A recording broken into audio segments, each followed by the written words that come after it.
तो दोस्तों Bihar BEd second round में जिन लोगों को कॉलेज अलॉटेड नहीं हुआ है अब उनको क्या करना होगा, ये सारी बातें को आपको इस वीडियो में डिटेल से बताऊंगा कि आपको एडमिशन मिल पाएगी कि नहीं मिल पाएगी। उसके बाद स्पॉट राउंड अगर होती है तो कब से शुरू होने वाली मैं आपको वो बताऊंगा। और मैं बताता हूँ कि सेकेंड काउंसलिंग में बहुत सारे लोग को कॉलेज नहीं मिल पाया, जिसके कारण टोटल अभी भी लगभग 9,000 लगभग 8,000 सीट खाली रह गई है। और तो यहाँ पर ललित नारायण मिथिला यूनिवर्सिटी विद्यार्थियों के लाइफ से खेल रहे हैं, वो भी बातें बताऊंगा आखिर ये क्यों मैं कर रहा हूँ।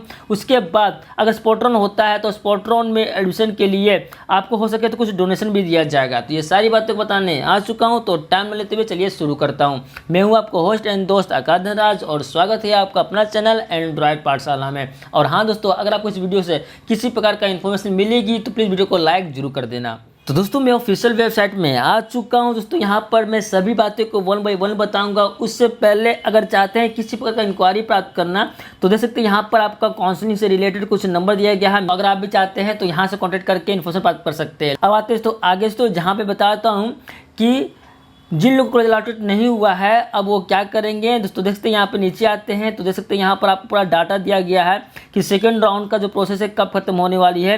तो देख सकते हैं यहाँ पर आपको 29 बोल सकते हैं, तो 30 तारीख को आपको कॉलेज अलॉटेड किया गया है। 29 से 6 तारीख के बीच यानी 6 सितंबर तक आप सभी लोग कॉलेज को कंफर्म कर सकते हैं 3,000 रुपया पेमेंट करने के बाद। उसके बाद 1 सितंबर से 10 सितंबर के बीच अपना डॉक्यूमेंट वेरिफिकेशन करने के बाद आप अपना एडमिशन ले लीजिएगा और 12 सितंबर से आपका क्लास शुरू हो जाएगी। ये है जिन लोगों को कॉलेज अलॉटेड हुआ है सेकंड राउंड में, उसके बाद का प्रोसेस। बाकी जिन लोगों को नहीं हुआ है तो आप सभी लोग वेट कर लीजिए 10 तारीख तक, क्योंकि आपका 10 तारीख तक लास्ट है जो प्रोसेस है सेकेंड राउंड का। तो 10 तारीख के बाद आपका एक नोटिफिकेशन जारी किया जाएगा जहां पे आपका हो सके तो स्पॉट राउंड के लिए या हो सके तो आपका थर्ड काउंसलिंग का जो प्रोसेस होगा उसके लिए अपडेट लाया जाएगा। जो भी लाएगा मैं आपको इन्फॉर्म कर दूंगा। तो बातें आगे उसी बीच, और इसी बीच आपको मेरे स्क्रीन पे एक व्हाट्सएप नंबर दिख रहा होगा। अगर चाहते हैं बिहार बीएड बिहार डीलेड एडमिशन से रिलेटेड पल पर न्यूज़ प्राप्त करना और अगर स्पॉट राउंड के थ्रू एडमिशन होती है तो कुछ कॉलेज में मेरा भी कंसल्ट है, कॉन्टैक्ट है, तो मैं आपको वहाँ पर एडमिशन दिलाने में हेल्प कर सकता हूँ। तो उसके लिए भी आप मुझे इसी व्हाट्सएप नंबर के थ्रू कॉन्टैक्ट कर सकते हैं। और वीडियो को लाइक जरूर कर देना दोस्तों, आप लोग लाइक नहीं करते हैं तो प्लीज़ वीडियो को लाइक कर देना, ठीक है दोस्तों। आते हैं आगे। बात रहा दोस्तों दूसरा कि स्पॉट राउंड शुरू होगी कि नहीं होगी। दोस्तों यहाँ पर डेफिनेटली इतना पता है कि एडमिशन का जो थर्ड है प्रोसेस आपका शुरू होगी कुछ ना कुछ जरूर।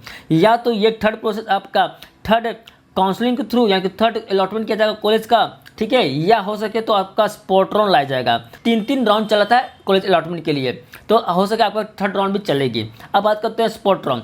दोस्तों स्पॉट राउंड भी चलेगी क्योंकि स्पॉट राउंड एक नियम होता है कि अगर आपको कॉलेज अलॉटेड नहीं किया जा रहा है तो एक ऐसा नियम होता है, ये सभी में होती है बीएड के अलावा, या तो आप डीलेड में एडमिशन लीजिए, या तो आप पीजी में एडमिशन लीजिए, या तो आप ये इंटरमीडिएट में एडमिशन लीजिए, सभी में होती है एक स्लाइड अप का। तो ये स्लाइड अप होता है क्या आपका, आप अपने अनुसार से कॉलेज चेंज कर सकते हैं, यानी कि बोल सकते हैं स्पॉट राउंड। जाइए स्पॉट राउंड के थ्रू यानी कि ऑन द स्पॉट किसी कॉलेज में सीट खाली है तो वहाँ पे एडमिशन ले लीजिए। तो ऐसा नियम सभी चीज़ में होती है, तो यहाँ पर भी बीएड में भी होगा, ठीक है, अगर सीट खाली रहा तो। और मैं बताता हूँ कि टोटल पूरे बिहार में अभी भी सेकेंड अलॉटमेंट के बाद 9,000 सीट अभी भी खाली है दोस्तों। यहाँ पर है जो डाटा में कंफर्म कोई रिटर्न कोई प्रूफ नहीं दे रहा हूँ, लेकिन मैंने इंक्वायरी किया हूँ तो यहाँ पर सामने साफ आ रहा है कि लगभग 9,000 सीट खाली अभी भी है। कि ललित नारायण मिथिला यूनिवर्सिटी है जो बहुत सारे स्टूडेंट के लाइफ से खेल रहे हैं, वो कैसे। हाँ तो ये बात बिल्कुल सही है।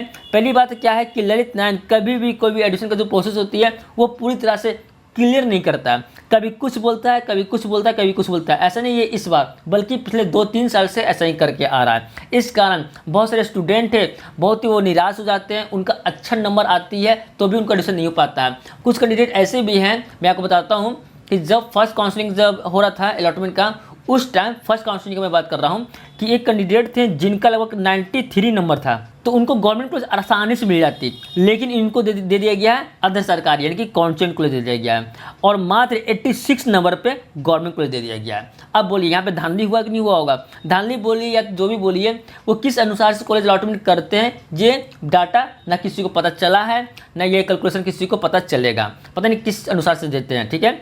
अब बात करते हैं कि जो स्पॉट राउंड के थ्रू अगर एडमिशन होती है तो उसमें आपको डोनेशन भी लिया जाएगा। हाँ दोस्तों बात बिल्कुल सही है। और मैं बताता हूँ कि यहाँ पर जो सीट खाली रखा गया है मेरे ख्याल से इसी मकसद के लिए रखा गया है, क्योंकि स्पॉट राउंड के थ्रू कॉलेज और ललित नारायण मिथिला यूनिवर्सिटी दोनों में ही आपका क्या होता है, कमाई होता है। कमाई करने का मतलब क्या होता है कि अगर आपको किसी कॉलेज में एडमिशन लेना है तो मान लेते हैं सपोज आपके घर के बगल में वो कॉलेज है और वहाँ पे 10 सीट खाली है, वहाँ पे पहुँच गए 20 स्टूडेंट। कॉलेज क्या बोलेगा कि नहीं मैं 1,80,000 में एडमिशन लूँगा। दूसरा स्टूडेंट बोलेगा नहीं सर मेरा घर का बगल पड़ता है, मैं 1,90,000 देने के लिए तैयार हूँ। तो आपस में कंक्लूजन करने के बाद वहाँ पे क्या होता है, उनका रेट आगे बढ़ जाती है। या तो कॉलेज वाला फिक्स कर देता है कि मैं इतना पैसा लूँगा, 1 लाख 1.5 लाख फ़ी है, बाकी 40,000 50,000 मैं एक्स्ट्रा लूँगा। और वो आपको ना चाहकर आपको देना पड़ेगा क्योंकि आपकी मजबूरी है। क्योंकि आप सोच रहे होंगे कि मुझे कॉलेज अलॉटेड मिल रही है, मुझे कॉलेज मिल रही है और मैं घर के बगल मिल रही है, चलिए किस हिसाब से मैं बीएड कर लूँ। तो दोस्तों मैंने पता किया हूँ कि डोनेशन की बात मेरे कान तक आया है। मैं ऑफिशियल नहीं बता सकता हूँ कि ये जो न्यूज़ है कहाँ से आया है क्या नहीं आया है, लेकिन इतना है कि डेफिनेटली मैंने इंक्वायरी किया तो यहाँ से मुझे पता चला है कि लगभग आपका 40,000 एक्स्ट्रा जो फ़ी होगी उससे रिलेटेड आपको दिया जाएगा डोनेशन के रूप में। ये बात सही है कि गलत है, ये आपको आने वाले दिन में पता चल जाएगा। तो ये थी न्यूज़ जहाँ पे इन्फॉर्म कर चुका हूँ। बाकी जिन लोगों को कॉलेज अलॉटेड हो चुका है, जाइए आपको जो डेट दिया गया ये डेट, इस डेट में अपना एडमिशन ले लीजिएगा, अदरवाइज आप भी प्रॉब्लम में पड़ सकते हैं। तो दोस्तों ये थी आज की वीडियो। अगर आपको वीडियो पसंद आई होगी तो प्लीज़ वीडियो को लाइक कर देना, जितना ज़्यादा हो सके इस वीडियो को अपने दोस्तों व्हाट्सएप फेसबुक में शेयर कर दो। दोस्तों मिलते हैं आपसे नेक्स्ट वीडियो के साथ, तब तक के लिए अपना ख्याल रखना।